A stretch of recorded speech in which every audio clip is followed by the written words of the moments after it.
machine no matter teaching good.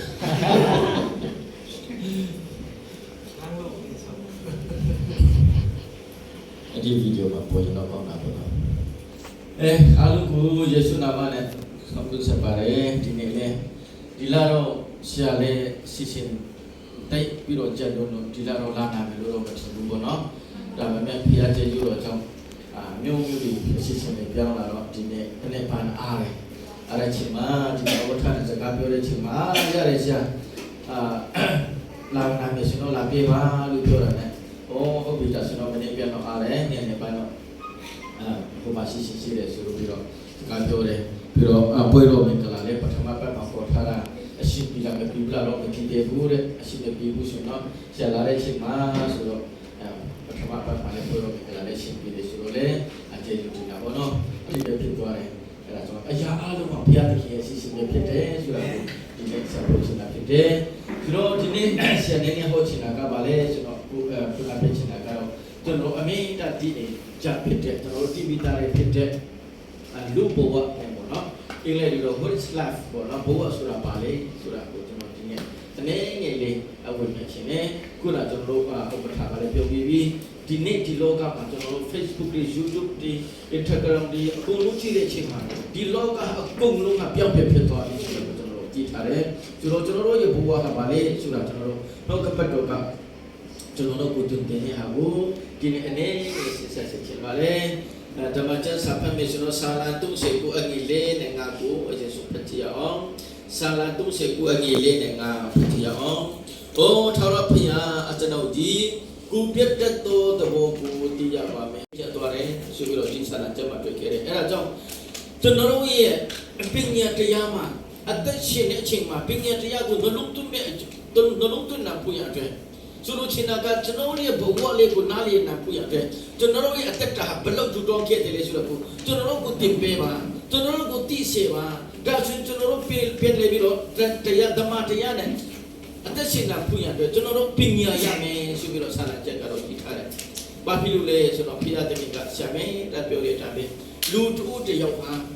pihak teknik ye, follow le surat ayat le. Diluha, cancer yoga nanti tu ame, diluha accident nanti tu ame, diluha ada umimi mati tu ame, oh edinia mati me, ericing mati me surah pihak dia akonti kita pinjam. Tapi me pihak dia diluga accident nanti bese, diluga yoga nanti bese, diluga edine mati bese surah ame pihak dia masih siapa.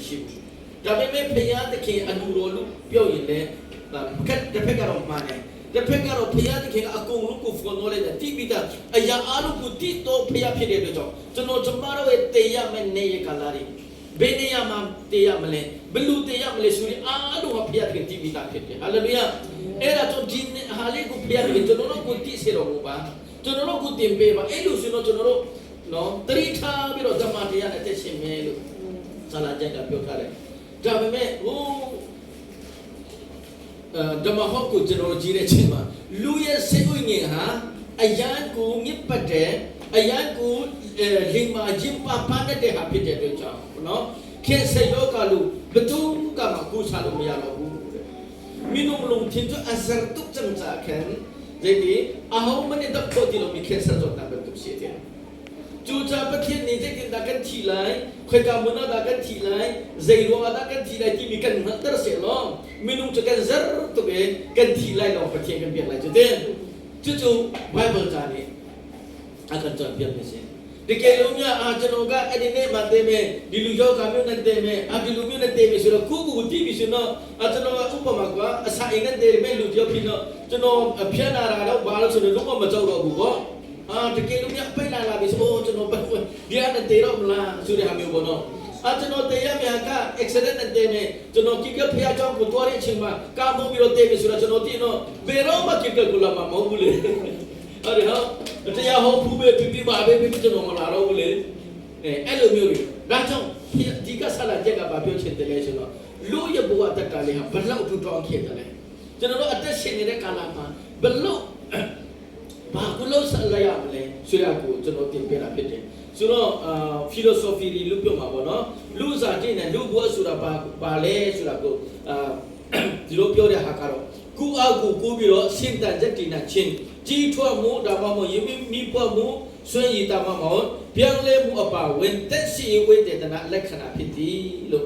ပညာရှိတွေကတော့ပြောတယ်ဓမ္မကျက်စာတော့မဟုတ်ဘူးနော်ဆိုတော့လူဘဝဟာနံပါတ်1ကပါလဲဆိုတော့ရှင်တန်ချက်တိနံချင်းအတွက်ကိုကြီးထွားမှုတည်ဆောက်ရမယ်ကို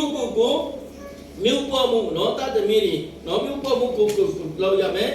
တို့တိဖို့ကအဓိကတိဖို့ကလူဘဝအမေရိကန်ပြောင်းလဲတယ်ဆိုတာသိရမယ်တဲ့အဲ့ဒါဟာတဲ့နော်လူရဲ့ဝိတ္တနာလက္ခဏာပဲဖြစ်တယ်တဲ့ဆိုတော့ကျွန်တော်တို့ဒီမှာကိုတိဆောက်ဖို့ရတယ်ကိုတိဆောက်ပြီးတော့ကျွန်တော်ရဲ့ဉာဏ်ပညာပဲဖြစ်ဖြစ်ကျွန်တော်ရဲ့လောကတာဝတ္ထုတရားပဲဖြစ်ဖြစ်ကျွန်တော်ရဲ့မိသားစုပဲဖြစ်ဖြစ်ကျွန်တော်ရဲ့အတင်းတော်ပဲဖြစ်ဖြစ်ကြီးထွားမှုရှိသလားဆိုတာကိုကျွန်တော်တို့စဉ်းစားဖို့လိုတယ်မကြီးထွားပဲနဲ့နိတ္တတဲ့လူပဲဖြစ်နေမယ်ဆိုရင်တော့ကျွန်တော်တို့ဟာလူဘဝမှာခံစားမှုအရသာမရှိသေးဘူးဆိုတဲ့သဘောပေါ့နော်ကျွန်တော်တို့မိသားစုတွေလည်းအချင်းချင်းနဲ့ဒီနေ့ဘာမှမပြောလဲဘူးဒီတမ်းပဲသက်ရှင်နေမယ်လူငွေထက်တာလည်းမနေ့ကလည်းငါချက်ဒီနေ့လည်းငါချက်နောက်နေ့မှလည်းငါချက်ဆိုတော့တူတဲ့မှုမရှိဘူးဆိုတော့ကျွန်တော်တို့မိသားစုကျွန်တော်တို့ဘဝမှာနော်လူတဲ့တယ်ဆိုတာကိုကျွန်တော်တို့သိဖို့လိုတယ်အဲ့လိုပဲကျွန်တော်တို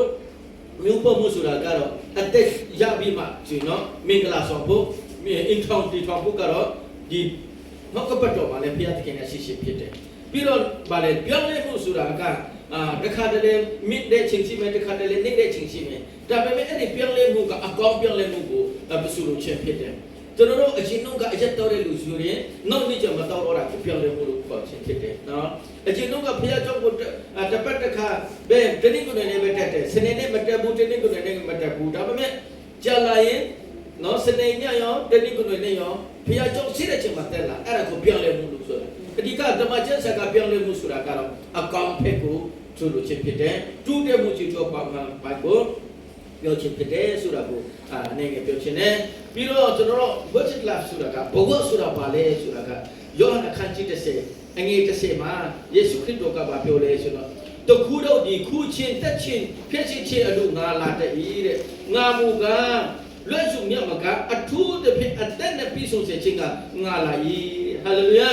ယေရှုခရစ်တော်ကပြောတယ်တခုရီတပြားရီနော်ဥပမာကလူစားတင်းတဲ့အသက်ရှင်ခြင်းဟာဆိုတော့နော်ခုချင်းဖြစ်ချင်းပြည့်စုံခြင်းအလို့ငါပဲသူတို့လာတတ်ကြတယ်ဒါပေမဲ့ငါဒီလောကမှာကြွလာခြင်းဟာနော်ဒီအသက်လွတ်ယုံပဲမကပဲနဲ့နော်ထာဝရအသက်ကိုရောက်ဖို့ရဒီလောကငရေကနဲ့လွတ်ဖို့ရအတွက်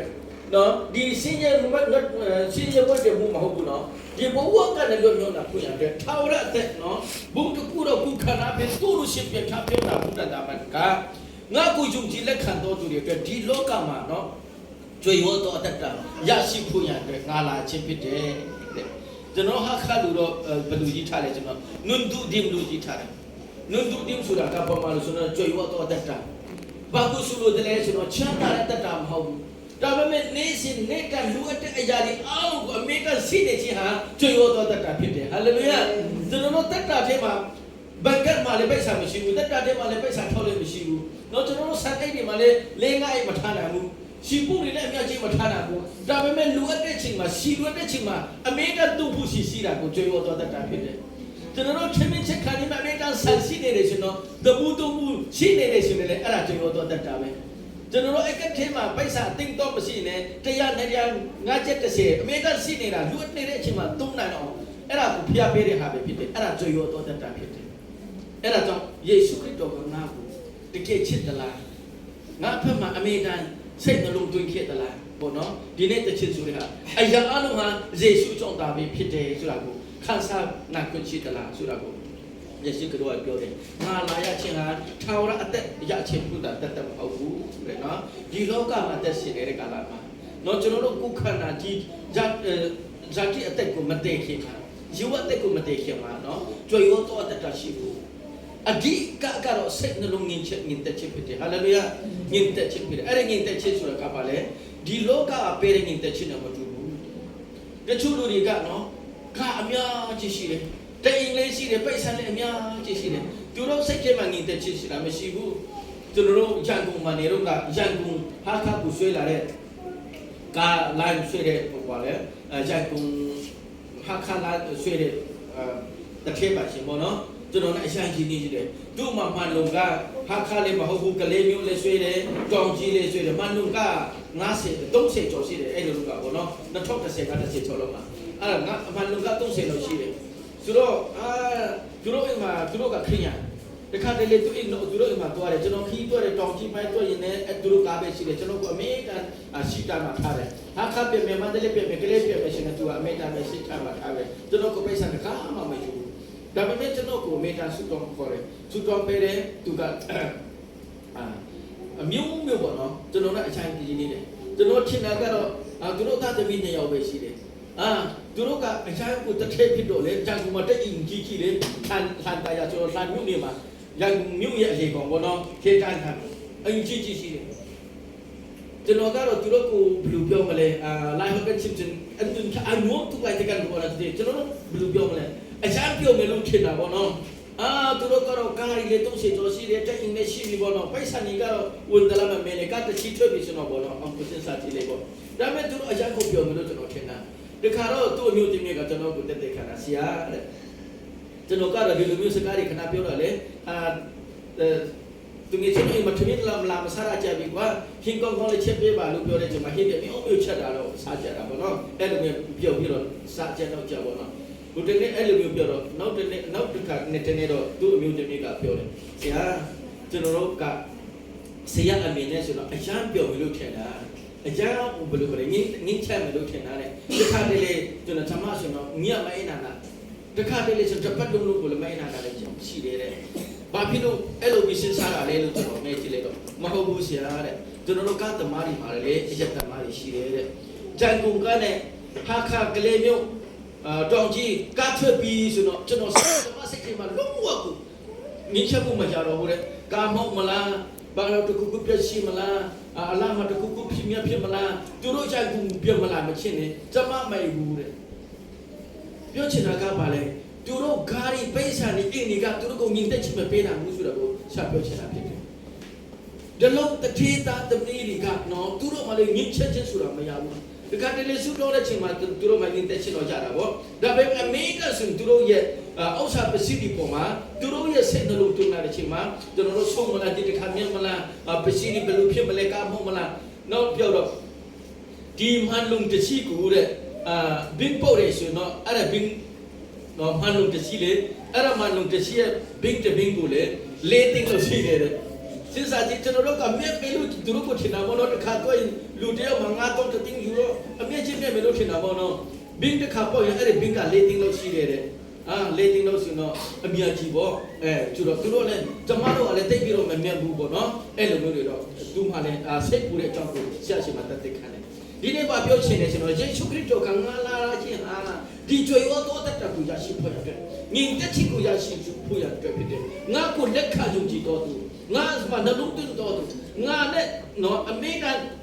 ကိုယ်လို့တော့ဓမ္မတရားနဲ့မွေးလို့တော့သူတွေအတွက်နော်ဒီလောကကိုလုံးဝကြောက်စရာမရှိတော့ဘူးစာတမန်အဘေခုဖို့ဖြတ်ဖူလာတာတက်ဖူလာတာဖြတ်ချဖူလာတာငါကအဲ့လိုမျိုးလာတာမဟုတ်ဘူးအဲ့ဒါကြောင့်ငါကိုယုံကြည်ပါငါကိုလိုလက်ခံပါငါဟာတက်မှုဖြစ်တယ်ငါဟာအသက်ဆိုင်ရဖြစ်တယ်ငါထံတော်လာပါလို့အမေလားယေရှုခရစ်တော်ကကျွန်တော်တို့ဖိတ်ခေါ်တာဖြစ်တယ်အဲ့လိုပဲယောဟန်အခန်းကြီး7လေးအငယ်7ကျော်မှာငါဟာဓမ္မတရားလေးဖြစ်တယ်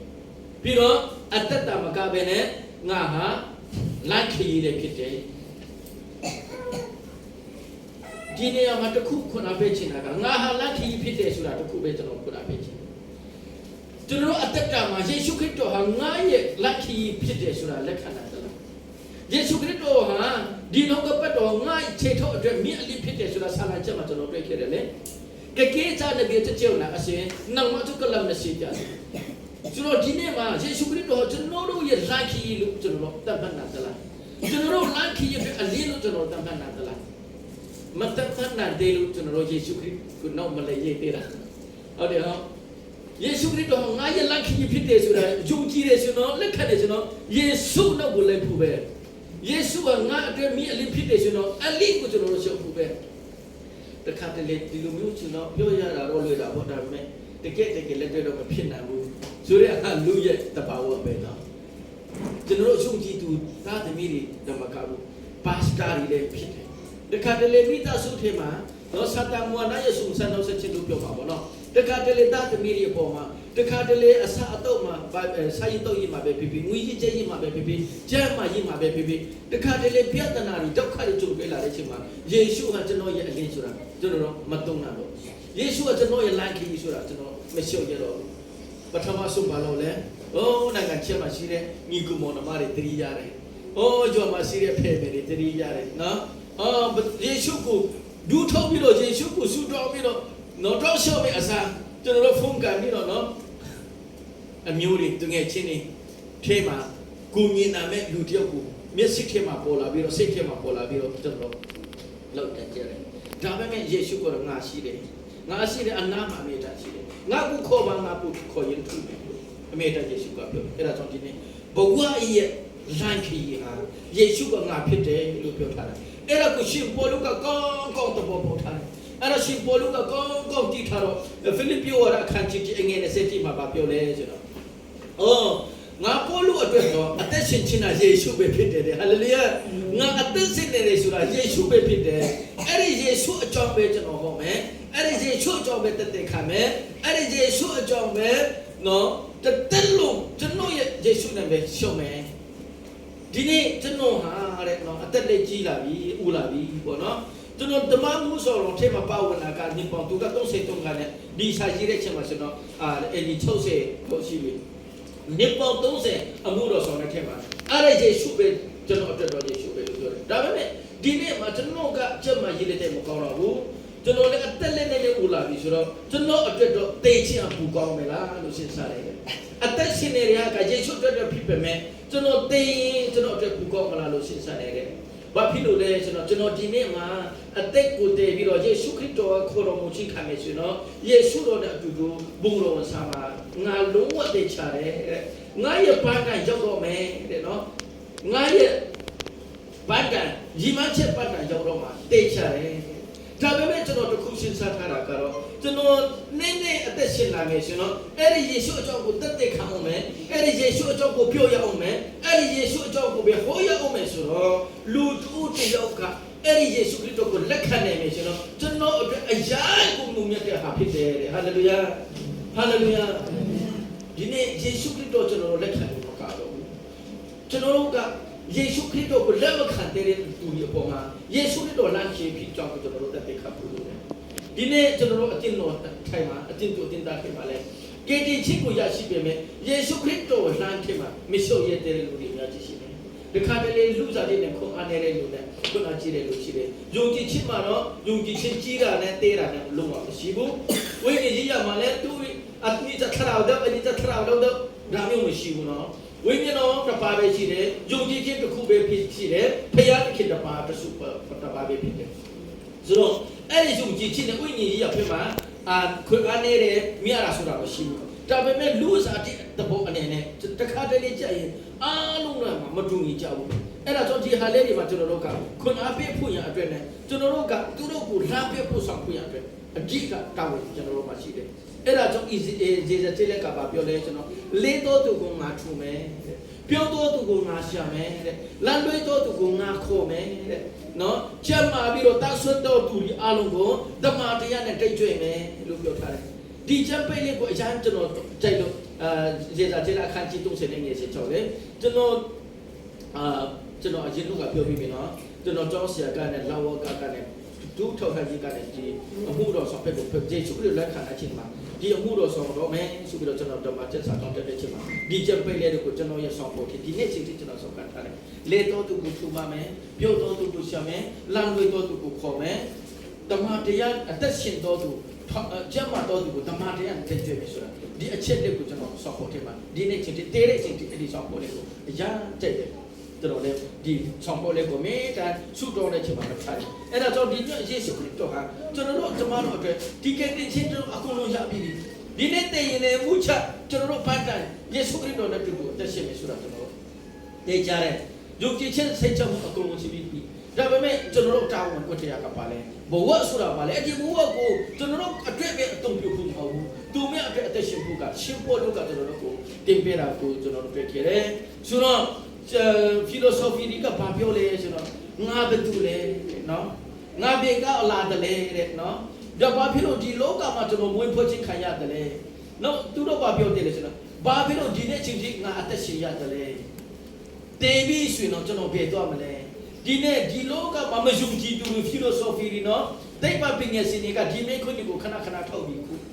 ဘာဖြစ်လို့လဲဒီလောကပြောင်းပြန်ဖြစ်သွားပြီနော်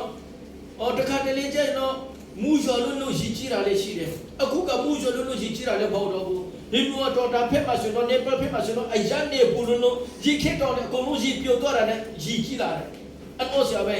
အရန်ပူလို့ညမှာတော့မအိတ်တာကြတဲ့ချိန်မှာအပြင်မအိတ်ကြတဲ့ဘရန်ဒါတွေမအိတ်ကြတဲ့ချိန်မှာအပေါ်ကရည်ခက်တော့ပြူလာတော့ရည်ပါလေအရည်ပြိုလို့ရည်ခက်တော့ကနေရည်ရှင်းလာတဲ့ရည်ကတရွာလုံးတစ်မျိုးလုံးကိုနေပူကြီးမှပါသွားတာနော်ဒီလောကအပြောင်းပြန်ဖြစ်သွားပြီပြောင်းပြန်ဖြစ်သွားပြီနမိတ်လက္ခဏာယေရှုကပြောထားတာလေလာခဏီမှာနော်ချစ်ချင်းမတ်တာတွေရောပေါ်လိုက်လိမ့်မယ်အဖြစ်တရားတွေပေါ်လာလိမ့်မယ်တယောက်နဲ့တယောက်ချစ်ချင်းမတ်တာတွေပေါ်လာအမျိုးကြီးပဲမင်းနဲ့ဟင်းတာအစားတိတ်ပွင့်ကအစားနော်အမျိုးပေးထားတဲ့ဟာတွေပြီးဆိုလာပြီဒီနေ့ဟာနော်အချိန်ကကျွန်တော်တို့အတွက်ဘယ်လောက်ရှိခဲ့တယ်လဲဒီကျေးဇူးတော်ကာလဟာပြီးခါနေပြီလို့ပဲကျွန်တော်တို့ပြောရှင်းချင်ပါတယ်ဒီကျေးဇူးတော်ကာလဟာဘယ်သူကမှမသိဘူးကျမ်းစာမှာလည်းမသိဘူးအဲ့ဒါကြောင့်ယေရှုခရစ်တော်ကိုမေးတာလေယေရှုပြောနေတဲ့အဲ့ဒီကာလဟာဘယ်ချိန်ဖြစ်လာမလဲလို့ပြောလိုက်ချင်ပါခင်ဗျားတို့သိချင်မလို့ဘူးတဲ့ခင်ဗျားတို့စဉ်းစားချက်လည်းမလို့ဘူးတဲ့ငါတော့မသိဘူးတဲ့ဝါကိတမဒီလည်းမသိဘူးတဲ့ဖယားသခင်ပဲသိတယ်အဲ့ဒါကြောင့်ဒီအကြောင်းကိုခင်ဗျားတို့သိချင်မလို့ဘူးဘာကြောင့်ဒီလောကမှာငါမွေးခဲ့တယ်လဲဘာကြောင့်ဒီလောကမှာငါအသက်ရှင်ခဲ့တယ်လဲငါတည်ရင်ဒီပြီးဘေးတော့မလဲငါဘာတူလဲဆိုတာကိုပဲစဉ်းစားပါဟာလေလုယာဆိုတော့ဒီနေ့ကျွန်တော်တို့စဉ်းစားကြည့်ကြအောင်ငါဟာဘာတူလဲနော်ဘာဖြစ်လို့ဒီလောကမှာမွေးဖွားခဲ့တယ်လဲနော်ဘာဖြစ်လို့အခုအသက်ရှင်နေတာလဲမတည်နေတာလဲဟုတ်တယ်မလားဘာကျွန်တော်တည်ဘေးကိုတော့မလဲဆိုရဟာကကျွန်တော်တို့ယုံကြည်သူတွေအားလုံးဓမ္မကျမ်းစာမှာအကုန်လုံးစီးပြီးသားဟာလေလုယာဓမ္မကျမ်းစာမှာအကုန်လုံးပေးပြီးသားဘာဖြစ်လို့လဲလူဟာဘုရားသခင်ကတို့ဇာပေါပုံတရနဲ့ညီဖန်ဆင်းထားတဲ့လူတွေဖြစ်တဲ့ကြောင့်ဘုရားသခင်ရဲ့အမွေမြတ်စုကျွန်တော်တို့ဟာလက်ဆောင်တွေဖြစ်တယ်ဟာလေလုယာတာသမီးတွေဆိုတာကကျွန်တော်တို့လည်းအားလုံးကတာသမီးတွေလေကျွန်တော်တို့မိမတွေတဲ့တာသမီးတွေဖြစ်တယ်လေအဲ့ဒါကြောင့်ဘာဖြစ်လို့ဒီလောကမှာဘွေးတယ်လဲဆိုတော့ကျွန်တော်ဒီဖယားရဲ့အမွေမြတ်စွာလက်ဆောင်ဖြစ်တယ်ဟာလေလုယာဝေခံရအောင်အလုံးဝခံရအောင်ကျွန်တော်ဒီဖယားသခင်ရဲ့အမွေမြတ်စွာလက်ဆောင်ဖြစ်တယ်အမွေဖြစ်တယ်ဟာလေလုယာကျွန်တော်ဒီလောကမှာမွေးရခြင်းဟာဖယားသခင်ရဲ့လက်ဆောင်အမွေဖြစ်တယ်အဲ့ဒါကြောင့်ဖယားရဲ့အမွေဖြစ်ပြီဆိုတော့ဖယားရှင်မှာပဲပြန်သွားမှာပဲအဲ့ဒါကြောင့်အသက်ရှင်တာဟာလေလုယာအဲ့ဒါကြောင့်အသက်ရှင်တာဒီလောကအတွက်အသက်ရှင်တာမဟုတ်ဘူးကျွန်တော်တို့ကအသက်ပေးနေတဲ့ယေရှုခရစ်တော်အတွက်အသက်ရှင်တာဖြစ်တယ်ကျွန်တော်တို့ခရစ်ယာန်တွေအတွက်တော့ဒီဟာတွေကဓမ္မကျမ်းစာမှာအကုန်လုံးအပြည့်စုံကြီးထားပြီးသားဖြစ်တယ်ဒီနေ့သိပ္ပံပညာရှင်တွေနော်ဒီနေ့လူ philosophy တွေကဒီမေခွန်းကိုအမေတာထောင်းနေတယ်ဒါပေမဲ့သူတို့မှအပြည့်မတွေ့ဘူးဒီမေခွန်းကိုပြီးမဲကြတယ်အပြည့်မတွေ့ဘူးဒါပေမဲ့ကျွန်တော်တို့ဓမ္မကျမ်းစာမှာတော့ကောင်းကောင်းပြောထားတာလေဘဝဆိုတာဘာလဲဆိုတော့ဘဝဆိုတာအနာဂတ်အတွက်ဆိုတာဖြစ်တယ်ဓမ္မကျမ်းစာမှာဘယ်လိုလာလဲဆိုတော့အသက်ဒီအနာဂတ်ထာဝရဝိညာဉ်ကြီးရာတတ်တာအတွက်ပြင်ဆင်မှုတစ်ခုဖြစ်သည်ဟုဆိုသည်ငါဒါပေမဲ့ဒီနေ့ကဟုတ်ပြီပြဖက်မယ်နော်ဓမ္မကျမ်းစာကအသက်ဒီအနာဂတ်ထာဝရဝိညာဉ်ကြီးရာအတ္တအတွက်ပြင်ဆင်မှုတစ်ခုဖြစ်သည်ဟုဆိုသည်ရှင်းနေနော်ဒီနေ့ကျွန်တော်တို့အသက်ရှင်နေတဲ့အခါဒီကျွန်တော်တို့အသက်ရဲ့လာဘဝဟာပါလဲဆိုတော့ထာဝရအသက်အတွက်ထာဝရအသက်ကိုစားဖို့ရအတွက်ထာဝရအသက်တာအတွက်ပြင်ဆင်နေတဲ့ဟာဖြစ်တယ်ရှင်းလေးယေရှုကပြောတယ်you know အလူဘာနာကိုဒီလောကမှာဘူးကောင်းနေစားတဲ့နေရာမှာမထားနဲ့ဘူးကောင်းနေမစားနာနဲ့ကောင်းကင်မှာဘာနာကိုစုပါလို့ယေရှုကပြောတယ်တနေ့နဲ့တစ်ချိန်ချင်းကျွန်တော်တို့ဒီကောင်းကင်နိုင်ကိုရောက်တဲ့အချိန်မှာကျွန်တော်တို့ဆွေတို့ဖို့အတွက်ထားပေးတာဖြစ်တယ်ကျွန်တော်တို့မြန်မာနိုင်ငံဒါမရှိတာတစ်ချက်နိုင်ငံဒီမှာဆိုရင်အစုရဝန်ထမ်းတွေအားလုံးကိုသူတို့လက်စာတွေကစုပေးထားတယ်ပိတ်ဆယ်ယူတဲ့ချိန်မှာသူတို့လက်စာကိုပြတ်ထုတ်တဲ့ချိန်မှာအိန္ဒိယနိုင်ငံမှာဆိုရင်တော့ကျွန်တော်အနီးနားလေးမှာပေါ့နော်အိန္ဒိယနိုင်ငံမှာဆိုတော့ပိတ်ဆယ်စားတယောက်ကအနည်းဆုံးတက်ရင်တစ်ထပ်ဆောက်နိုင်ဖို့အစုရကစုပေးလိုက်တယ်ကျွန်တော်တို့မြန်မာပြည်မှာတော့မရှိဘူးပိတ်ဆယ်ပြည်တာနဲ့ဘဝပြတ်သွားပြီ ပါစတာလည်းပိတ်ဆက်ယူတယ်နဲ့ဘုရားပြတော်ပြီတာတမီဒီဘာမှမဟုတ်ဘူးဆိုတော့ဘောနော်အဲ့ဒါတော့ယေရှုကပြောတယ်နင်တို့ဒီလောကကိုလုံးဝစိတ်ထဲမှာမထားနဲ့နော်ကောင်းကင်နိုင်ငံပါလာမှာပဲဆုထားပါလို့ပြောထားတယ်ဒါကြောင့်ဘုရားဆိုတာကျွန်တော်တို့ရဲ့နော်အသက်ရှင်ခြင်းဆိုတာကနော်ဒီထာဝရအတွက်ပြင်ဆင်ဖို့ပဲဖြစ်တယ်ဒါဆိုရင်အဲ့ဒီဘဝကဘယ်ကနေလာတယ်လဲဆိုတော့ဘဝဆိုတာကအသက်ရှင်ခြင်းကနေလာတယ်ဥပမာပြောမယ်ဆိုအသက်မရှိဘူးဆိုတော့ဘဝမရှိဘူးဘဝရှိဖို့ရတဲ့အသက်ရှင်ဖို့လိုတယ်ကျွန်တော်ဒီလောကမှာမွေးဖွားလာတာနဲ့နော်အသက်မရှိဘူးဆိုတော့ဘဝမရှိတော့ဘူးဆိုတော့အဲ့ဒီဘဝဆိုတာကအသက်ရှင်ခြင်းကနေလာတယ်အသက်ရှင်ခြင်းကဘယ်ကနေလာတယ်လဲဆိုတော့ကျမ်းမာရေးကနေလာတယ်ကျမ်းမာရေးကောင်းရင်အသက်ပူရှိမယ်ကျမ်းမာရေးမကောင်းရင်အသက်ပူတိုးမယ်ဒါဆိုရင်အဲ့ဒီကျမ်းမာရေးကဘာကနေလာတယ်လဲဆိုတော့လိမ်မာဗာလဲပညာကနေလာတယ်တဲ့နော် wisdom ဓမ္မချက်ဆိုတော့ wisdom လို့ရေးထားတယ် wisdom ဆိုတာကတင်တဲ့ပညာမဟုတ်ဘူးနော်တင်တဲ့လူတွေကတော့တင်လေပူပြီး degree ရလေတင်လေဘဟုတုတ္တတွေရလေပညာမရနိုင်ဘူးနော်တင်တဲ့ပညာမရနိုင်ဘူးနော်ပညာဆိုတာက wisdom လို့ရေးထားတယ်အင်္ဂလိပ်လိုနော်ဓမ္မချက်ဆက်ကအဲ့ဒီပညာကဘာကနေလာတယ်လဲဆိုတော့ဒုက္ခကျမှာရှိတယ်ဘုရားသခင်ကြောင့်ဆုခြင်းဖြင့်ပညာရဲ့အစဖြစ်တယ်ဟာလေလုယာအဲ့တော့ဘုရားကိုကြောင့်ဆုမှတ်တယ်လေဘာဖြစ်မလဲကျမ်းမာရေးကောင်းမယ်ကျမ်းမာရေးကောင်းတယ်ဆိုတော့အသက်ရှင်မယ်အသက်ရှင်ပြီဆိုတော့ကျွန်တော်တို့ဘဝတည်ဆောက်လို့ရပြီရှင်းနေနော်အဲ့ဒါဆိုဘဝဆိုတာအသက်ရှင်ခြင်းကနေလာတယ်အသက်ရှင်ခြင်းဆိုတာကျမ်းမာခြင်းကနေလာတယ်ကျမ်းမာခြင်းဆိုတာပညာကနေလာတယ်အဲ့ဒီပညာမစတော့ကဘေကနေရနိုင်တယ်ဆိုတော့ဘုရားသခင်ထာမရနိုင်တယ်ဟာလေလုယာအဲ့ဒါကြောင့်အဲ့ဒီဘဝဆိုတာငါမှဆိုတော့ဘုရားသခင်ပဲအဲ့ဒါကြောင့်ဘုရားနဲ့အမေတန်အသက်ရှင်ဖို့ယေရှုကြောင့်တာဆိုပြီးတော့အမေတန်ရှင်းစားဖို့လို့တယ်ရှင်ယောဟန်အခန်းကြီးရှင်ယောဟန်ပထမစာဆောင်အခန်းကြီးနဲ့အငယ်10ကမှပါဖြစ်လဲကျွန်တော်လောကကို၎င်းလောကနဲ့ရှိသောအရာတို့ကို၎င်းမချစ်ကြနဲ့လောကကိုချစ်တော်သူမေဒီကခမဲတော်ကိုချစ်ချစ်မှတ်တာမရှိလောကနဲ့ရှိတဲ့မြတ်အရာတို့ဒီဟုသောကုကာယတက်မခြင်းမျက်စိတက်မခြင်းလောကီရှိရှင်ဝါကြွချစ်တော်ဒီခမဲတော်နဲ့မဆက်ဆံတော့ကြောင့်လောကနဲ့ဆက်ဆံသည်လောကနဲ့လောကီကမချေရွေ့တော့ကိုပြောတတ်၏ဘုရားကိုအလိုတော်နဲ့အညီจิตတော်သူမူကားနိစ္စထာဝရတည်ဟာလေလုယာအဲ့ဒါကြောင့်ဒီလောကရဲ့စီစဉ်အောက်စားတွေလူတွေကတက်မှတ်တဲ့ဘောနော်ကာရီအင်းနီတိုက်ကြိပါကြတယ်ဘောနော်မိန္နာနဲ့အရာတွေနော်ထိတွေ့တဲ့အရာတွေအားလုံးဟာတက်မှတ်ခြင်းဟာဘုရားသခင်နဲ့ကျင့်ကိုခြင်းဖြစ်တယ်ဒီဟာတွေကလောကနဲ့လာတဲ့ဟာဖြစ်တဲ့အတွက်ကြောင့်ဘုရားသခင်နဲ့ပဲအမေတန်နှလုံးသွင်းပါထိတွေ့ပါအသက်ရှင်ပါဒီဟာဒီဟာတနေ့နေ့ပြုတ်ကွယ်လာလိမ့်မယ်လိုက်ပါဘောလာကျွန်တော်မင်းတို့နီအန်တိုက်ချင်မီအန်ဝပီမီအန်ဖော်လို့ပီမီချီတဲ့တဲ့ဟင်အန်လောဒီတဲ့လာရဲ့ရှင်မချလဘွေပါအတီဘွေပတူနေအလုံးမီနာကျဇုံဇလေမလာဟာလေလုယာအဲ့ဒါကြောင့်ထာဝရဘုရားရဲ့အလူတော်အတိုင်းအသက်ရှင်နေမယ်ဆိုတော့ဘုရားကိုအမေတ္တာနှလုံးသွင်းပြီးတော့ဓမ္မကျမ်းစာမှာဓမ္မတရားမှာမွေးလို့နေမယ်ဆိုတော့နိစ္စထာဝရကိုရောက်မယ်ဒီလောကရှိရှင်ကြီးအလုံးကတော့ဒီခုခန္ဓာတော်တော့တရားမှာလေဟုတ်တယ်ဟုတ်လားအဲ့ဒါကြောင့်ဒီဟာလေးတွေကိုအမေတ္တာနှလုံးသွင်းပြီးတော့ကောင်းကင်နိုင်ငံကိုအမေတ္တာမျှော်မှန်းပြီးတော့အဲ့ဒီမှာဘာသာဆုကြပါလူတွေကပြောကြတာပေါ့တေတနေ့မွေးတနေ့ပေါ့နော်ပြောတာတော့လွယ်တာပေါ့နော်တေတနေ့မွေးတနေ့ပဲတေတဲ့ချိန်လည်းကျွန်တော်တို့မကြည့်ဘူးမွေးတဲ့ချိန်မှလည်းမကြည့်ဘူးဒါဆိုပါတိလေဘဝကျွန်တော်အသက်ရှင်နေတဲ့ဘဝကိုကျွန်တော်သိတာလေဒီထက်မှဗာပြောလေမင်္ဂလာဆောင်နေပဲကျွန်တော်တို့အတွက်တော့နေထွေးနေမဲ့ကမင်္ဂလာဆောင်နေပဲတဲ့အဲ့ဒါလောကီစကားနော်ဒါပေမဲ့ကျွန်တော်တို့ကတော့ယေရှုခရစ်တော်ကိုလက်ခံတဲ့တနေ့ဟာကျွန်တော်တို့အတွက်အမှုမြတ်ဆုံးတဲ့နေ့ဖြစ်တယ်ဟာလေလုယာ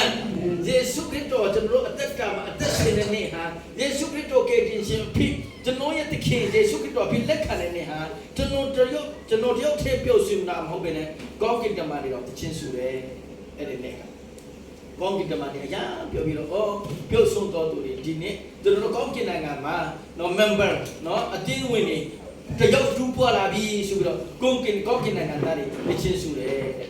အဲ့ဒီယုံကြည်သူတူတယောက်အသက်တည်တဲ့အချိန်မှာနော် ဒီလောကမှာအသက်တဲ့အချိန်မှာခေါ်တော်မူခြင်းခံတဲ့အချိန်မှာလဲကောင်းကင်တမန်တွေဒုတိယအချိန်တစ်ချင်းဆိုတယ်ဘာဖြစ်လို့လဲဟောကျွန်တော်အတင်းတူတင်တာအဝေးမှာရှိတဲ့လူကဒီနေ့တော့ကျွန်တော်မိသားစုဝင်ခဲ့တကယ်ဖြစ်လာပြီရှိပြီးတော့ကောင်းကင်တမန်တွေတစ်ချင်းဆိုတယ်တဲ့ကျွန်တော်ကောင်းကင်တမန်တွေအကြောင်းကိုဓမ္မကျမ်းစာမှာလေ့လာတဲ့အချိန်မှာနှစ်ကြိမ်တစ်ချင်းဆိုတယ်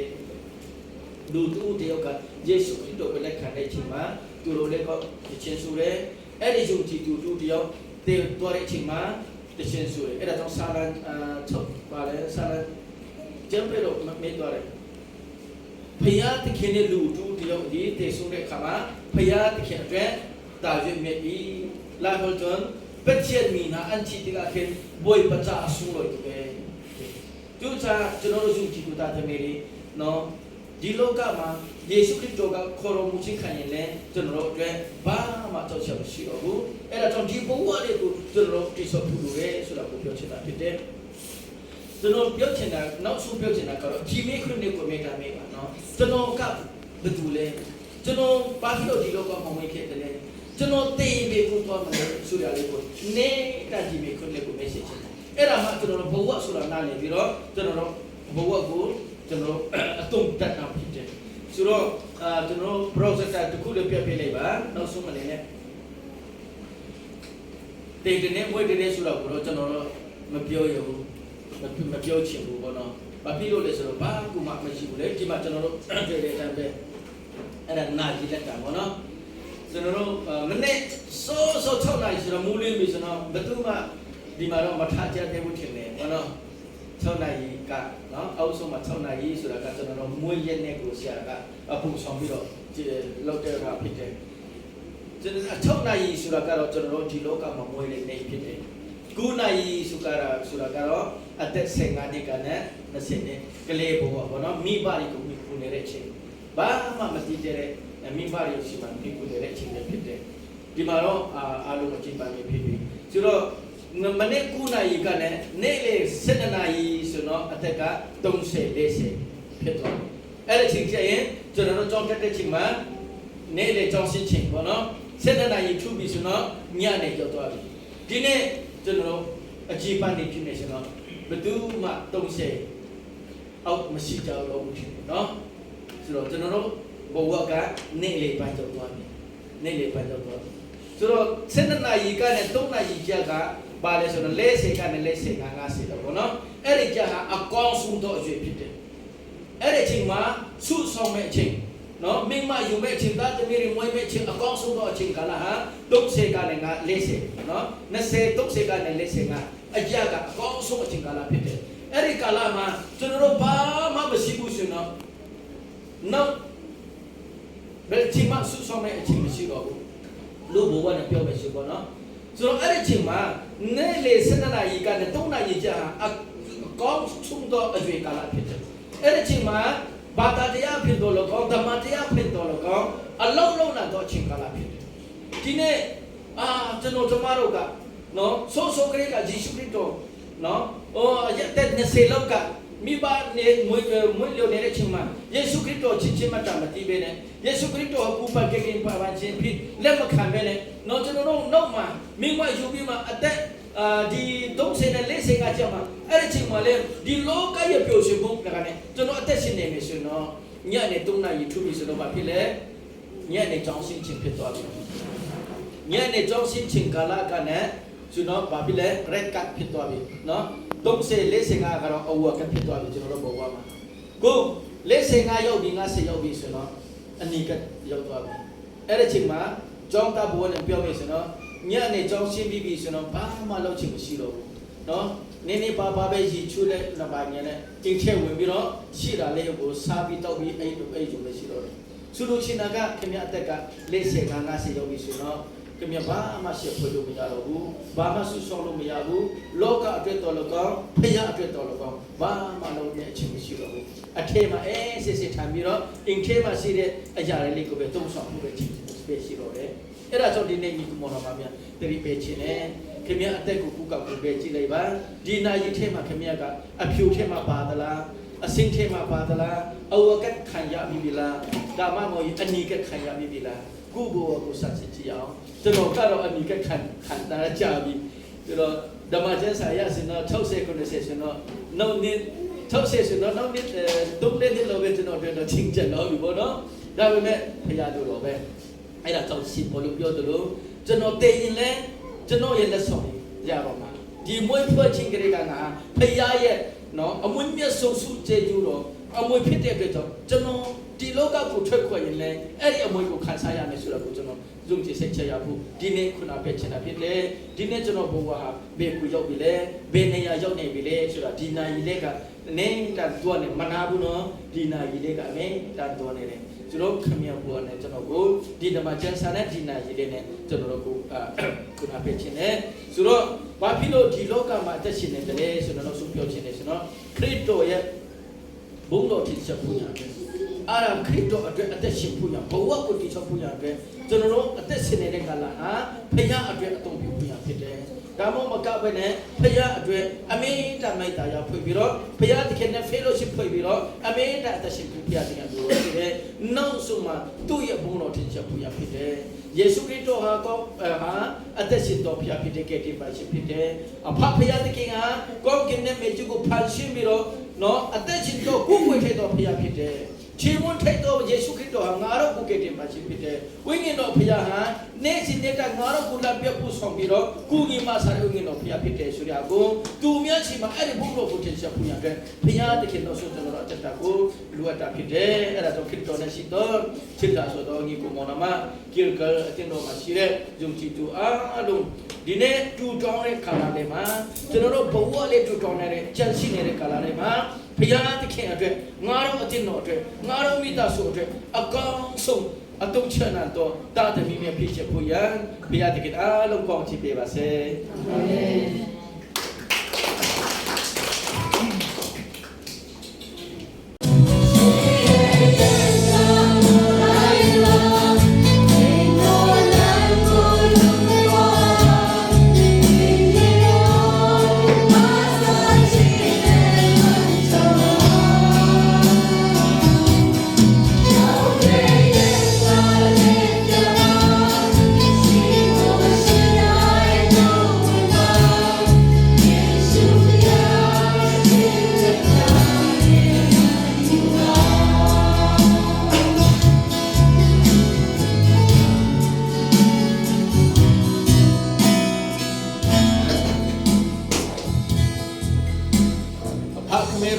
ရှင်မတာယေရှုခရစ်တော်ရဲ့ခရုဏာနဲ့မတာတော်ဥမင်တော်ဖခင်နဲ့ရှင်နိုင်တာနာပြဖို့ဆောင်ရှင်ဒီဒီနေ့မှာဝတ်ပြုဖို့ပွဲတခြင်းဆူဆူတော်တဲ့အကြောရှိတာအပေါ်မှာဒီနေ့မှာဆရွေတကပကုဆုံးတိတအောင်ဒီမေတ္တိရှိပါစေတော်အာမင်